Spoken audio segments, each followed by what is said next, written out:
എടാ, ഞാനേ നിങ്ങൾക്കൊരു വാർത്ത കാണിച്ചു തരാം.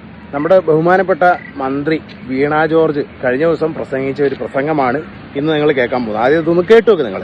എറണാകുളത്ത് ആംബുലൻസ് ഡ്രൈവർ രാത്രിയിലോ പകലോ ഒരു പേഷ്യന്റിനെ അവിടേക്ക് എത്തിച്ചാൽ എത്രയാ രൂപ എന്നറിയാമോ?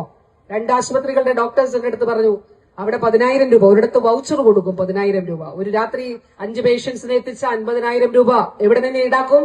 പേഷ്യന്റിന്റെ ബില്ലിൽ നിന്ന് ഈടാക്കും. ഈ ഒരു പ്രസംഗത്തിൽ മാഡം പറയുന്ന കാര്യം എന്താ വെച്ചാൽ, നമ്മുടെ സംസ്ഥാനത്തിലെ ആംബുലൻസ് ഡ്രൈവർമാര് റോഡിൽ കിടക്കുന്ന പേഷ്യന്റിനെ, പാവം ആക്സിഡന്റ് ആയിട്ട് കിടക്കുന്ന മനുഷ്യരെ ആശുപത്രികളിൽ എത്തിച്ച ഒരു പേഷ്യന്റിന് 10,000 രൂപ വെച്ച് അവർക്ക് കമ്മീഷൻ കിട്ടുന്നുണ്ടെന്നാണ്. എത്ര ഗുരുതരമായിട്ടുള്ള കൃത്യവിലോപമാണ് അവർ ചെയ്യുന്നത്. ക്രിമിനൽ ഒഫൻസ് അല്ലേ?